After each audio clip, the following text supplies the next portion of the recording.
Hey ladies, how are you? Happy Wednesday, hump day. And not today, this entire week has not went how I've wanted it to go at all, point blank, the period. And I'm going to be honest, my first inclination is to whine. And some hopes that the universe will hear me whining and give me what the fuck I want. But that's not what happens because I have lessons to learn and I have life to live and people to engage with and affect and just be a good influence on. That things are not, and this is with everybody, things are not always going to go how you want them to go. We create these plans for our life, for our day, for everything. We create these plans to give us a baseline. And that's one of the first things I had to remind myself is that this is a baseline. This plan that you put in place was your best case scenario. It was, if everything went how you wanted it to go, this is the direction you want it to go. But hardly ever, ever, ever do things always go exactly how you want them to go. There are always going to be some bumps, some curves in the road that are going to make you slow down and regroup. So there are a few things that I had to do to get my life and get myself together because I use my own stuff. I don't share these things with you all from a space of I'm like some guru and I don't have to do any of this because my life is so perfect and I'm always pleasant and on patrol. I mean, Petty Patty came out these past couple of days. And I try to keep Petty Patty under control, but when I'm not maintaining and giving myself that breath and space that I talked to you about, it's a lot more challenging to keep all of that under wraps when you're not taking care of all of you.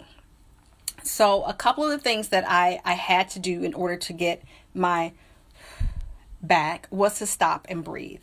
I honestly had to take a step back and just breathe and remember that the only thing I'm in control of is me. I am not in control of anything around me. If computer systems go down, I can't do that. I am not AT&T. I am not Microsoft. I am not any of these people. I can't make the computer do anything. Excuse me. The second thing I had to do was change my position. A lot of us work in the same place all the time. And whether your desk is in the same place or at home or at work or whatever, change what your area looks like. Add something different, a live plant, get up, walk around more. Don't just sit there, but actually change position. When you change position, it's a lot easier for you to change your perspective. And that's number 3, is it allows you to see the positive when you're able to change that position and change that perspective. And that's what I had to do. Also, having the support of an awesome coach and mastermind group is so vital to all of this as well.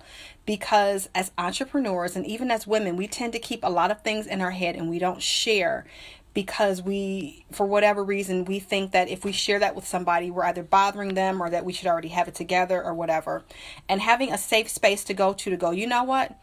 I'm not at my best and this is hard and I just want to cry and fall on the floor and kick and scream. Like literally this week has been a week and it's only Wednesday. It's only Wednesday, but only in slowing down and breathing and changing perspective can you begin to see the lessons that you're supposed to be learning and the blessings that you are supposed to be receiving and giving out to other people. One thing that I will add that thinking about someone or something else other than whatever it is that's getting to you. So whether that's volunteering at your kid's school, whether that's volunteering for extra things, maybe at church or something like that, or it's almost, I know people say, well, don't do it during Thanksgiving or like the holidays because like that's when everybody does it. If you feel compelled to go like to a soup kitchen or a shelter or something like that and volunteer to get your mind off of the things that you say are just not working out for you, do that. Feel compelled. It's not like the entity is going to turn you down. And who knows, you might find your purpose or calling within that small space. I have found that in being in some of those spaces, I have been blessed beyond words. And also, and sometimes being in those spaces, sometimes the simplest thing you might say to someone, or the touch or the hug, might bless them in a way that you may have never that they may have never experienced, and that you could have never thought of had you stayed in your own little pod of sorrow and pity. So if life is putting you through the paces, be it today or tomorrow, I want you to take a step back and breathe, change your perspective, and then begin to see the possibilities and even the mess that is going on. There is power in the possibility. There is power in that mess. There's power in that mess. You just have to be willing to step outside of victim ego that's saying, you should feel really bad. You should be crying. You should be cussing somebody out. You should be all up in somebody's face. You should be doing this. You should be doing that. Like, you shouldn't be sitting here taking this like no punk. Like, ignore that. Ignore that. Just for shits and giggles, do something different and ignore that and say, what if this is really for my good? What if I'm going through this so that I can be a light and a blessing to others? What if this that I'm going through is the last part of the wall before my breakthrough? And so I really want you to start peeling those layers back. First is because our initial action is just to go into that space of victim ego. This is so bad. This is just happening to me. Nobody else has it this hard. Oh my God, I can never get it together. This is horrible. Versus going there first, go to, this is interesting, because it takes no more effort to see the abundance and the wonderment in a situation than to see the desolation and destruction of it. It takes no more effort.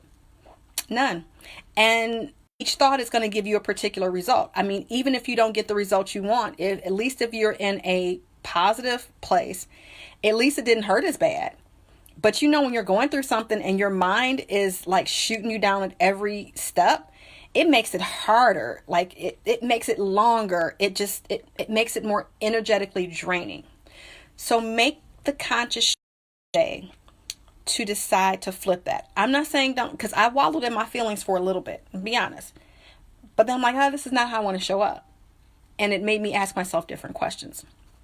Versus staying in the waddle, versus saying how bad something is or how horrible it is, start to look for the flip. And it will begin to get better. Not magically. It's not going to be a magical thing where sprinkles are going to come out the sky and it's going to take some work, especially if that's not your normal MO. And sometimes even if it is, depending upon the severity of what's going on, it's really going to take you digging your heels in and getting conscious and maybe having more prayer sessions, maybe having more meditation sessions, maybe journaling, maybe connecting with your core team more for support. It's going to cause you to dig deep. And I don't want you to think that this whole thing is just going to be, rainbows and unicorns. No, it's going to be work. And don't run from the work. Stop running from the work and looking for the easy shit to do. Dig your heels in, do the work so you can make it through, and so you won't have to go through that particular thing again. Why do you think, God took Israel around the mountain? If you don't learn, the universe will just keep presenting similar or the same things to you until you go, okay, like this is what I'm supposed to do. I'm going to flip this over. So if you are interested in more, if you've even gotten a little bit from this, just a little bit of breakthrough from this, be sure to go over to my site and get my book, From Busy to Balance. It gives you all of these little principles and everything in that book. It's a book and a workbook together, so you're able to write and read and write, basically, because writing is really good for the brain. But you're able to read and write at the same time. And also there's lots of bonuses to go with it. The book is only $37, but it's a book and a workbook and bonus videos to help guide you through it, to help you develop some of these mindset principles, and having that foundation to come back to as you think about like what's going on in your day and your life. The link for the book will be at the bottom below, but I'd love to hear your thoughts on this as well and some mindset challenges that you might have so that we can support each other. I want to use my page as a supportive place. So again, thank you so much for joining me today. I look forward to seeing you ladies. I'm going to try to do another video tomorrow to kind of take you through my mindset journey. And you all have a fabulous Wednesday. Remember, love yourself, love your family, love your business.